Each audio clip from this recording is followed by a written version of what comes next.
Lesleckin. I am a junior at Kalamazoo Central High School.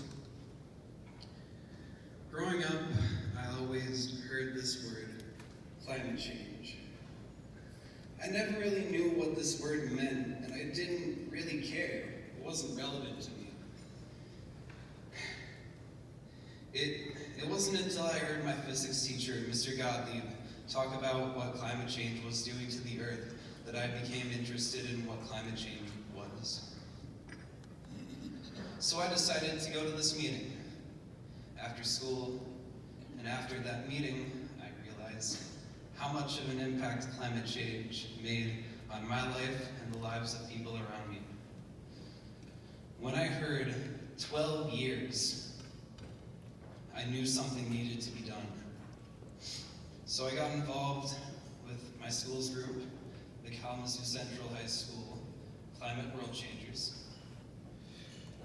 where me and other students, and even some other teachers, try to come up with the solutions to problems around us, like eliminating waste in our school, or trying to convince some nearby companies to go green. The thing is, now that I know the truth about what is happening, I look around and see my peers who don't know. And that makes me think, wow, we really need to teach others about this, show them what they don't see. That is an important step in the right direction, and the start of making our planet safe and inhabitable for generations to come. Thank you.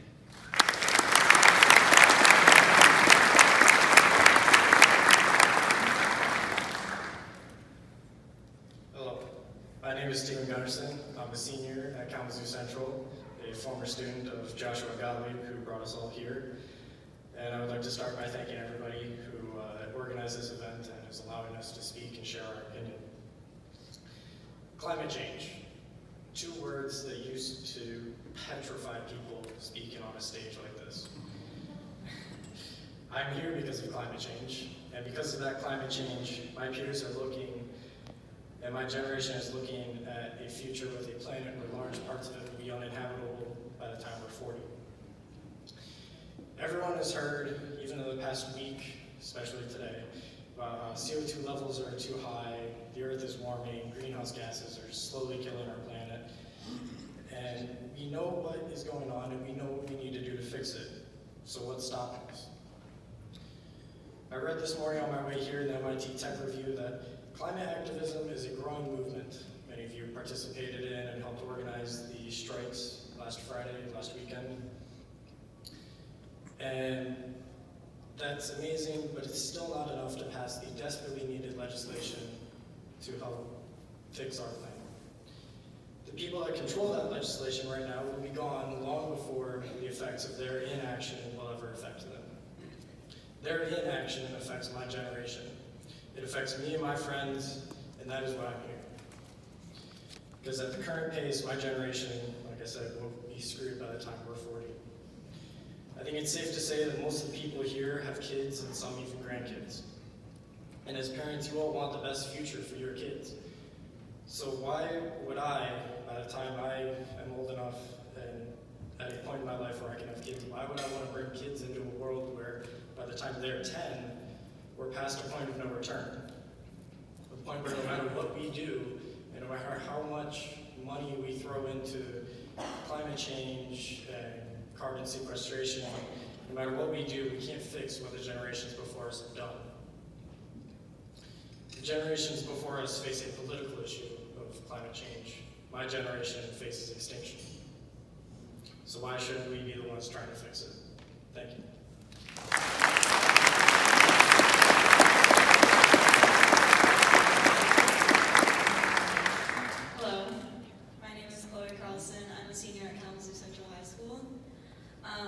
First off, I'd like to thank everyone who's allowed me to be here today, my peers for their support, my educators for their guidance, and the world leaders who have, in their lack of urgency, pushed me to take my role early in becoming a leader of the future.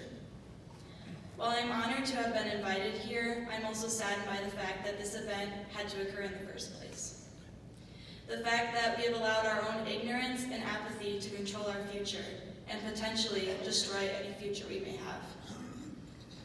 I've continuously heard time and time again about planning, ideas of what could be and what we can accomplish by our actions, the green energy that we could achieve or carbon emissions we could avoid.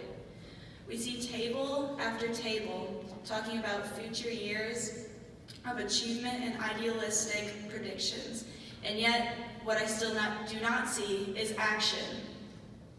We are currently living in a tragedy of the commons, each and every one of us believing that another soul will take care of the problem. We have only excited this crisis through our lack of efficacy.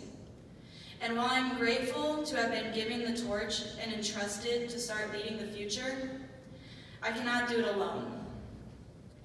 The youth is the future, and we are happy to lead us in the fight for tomorrow. But in order for us to get there, we are going to need your help today. The individual is stronger than we can ever imagine. So do me a favor and no longer fear what struggles you will face along the way, and instead be like a kid and idolize the most important act, most importantly, act on the change that you can make today. Now is not the time to act. Instead, it is the deadline. We have procrastinated for too long, and now we must go all in. As if we were writing a paper the night before, we must scramble. Put all our time and energy into right now.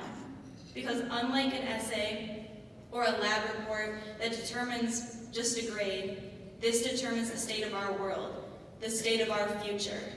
This determines the state of our lives. And how long we will have to live those lives. We need to start practicing what we preach, start prioritizing what we always say is important: safety and stability, innovation and equality, education, prosperity, health, but most importantly, we need to start prioritizing the future. Your future, the future of the next generation, the future of the world.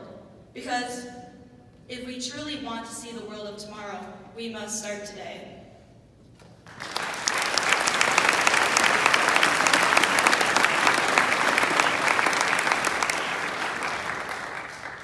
Hola a todos, mi nombre es Judith y yo soy una estudiante de Universidad Central aquí en Grand Rapids.